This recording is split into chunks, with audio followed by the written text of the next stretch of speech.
വല്ലതും ഉണ്ടോ ആദിവാസികളുടെ? ഉണ്ടുണ്ട്. ഉണ്ടല്ലേ? ഒരു 17 കട അവരെടുക്കുന്ന സാധനങ്ങളൊക്കെ അവിടെ കൊണ്ട് കൊടുക്കും. പിന്നെ ഇതെല്ലാം അരികാവിൻ്റെ റേഞ്ചിൽ പെട്ടതാണ്. അപ്പോൾ അവന്മാർ ഇവിടെ ശേഖരിച്ച് വെച്ച് മതി ജീപ്പും പിക്കപ്പും ഒക്കെ വിളിച്ച് ഇവിടെ അരികാവി റേഞ്ചുണ്ട് അവിടെ കൊണ്ടുപോകും.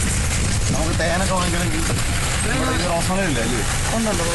അവിടെ മുറക്കാങ്കട ഒരു ചായക്കടയുണ്ട്. റോസ്മലയുടെ പേരെന്നാ? റോസ്മലെന്താ പേര്? ഈ റോസ്മലയുടെ പേര് വരുന്നതിൻ്റെ കാരണം എന്ന് പറഞ്ഞു കഴിഞ്ഞാൽ ഇത് പണ്ട് നായക്കന്മാരുടെ കയ്യിൽ ഇരുന്ന തേയിലത്തോട്ടമായിരുന്നു.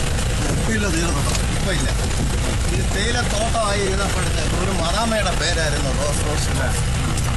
അവരിത് കളഞ്ഞേച്ചങ്ങ് പോയപ്പോഴത്തേക്ക് MNK എന്ന് പറഞ്ഞ ഒരാൾ ലീസിന് സ്ഥലം എടുത്തു. ഗവൺമെൻറ്റിൻ്റെ സ്ഥലം ലീസിനെടുത്തു. അങ്ങനെ ഇത് കളഞ്ഞു പിടിച്ച് കളഞ്ഞപ്പോഴാണ് സർക്കാർ വീണ്ടും ഇത് ഏറ്റെടുത്ത് മറ്റേ സാധുക്കൾക്ക് ഒരു ഏക്കർ വെച്ചു കൊടുത്തു.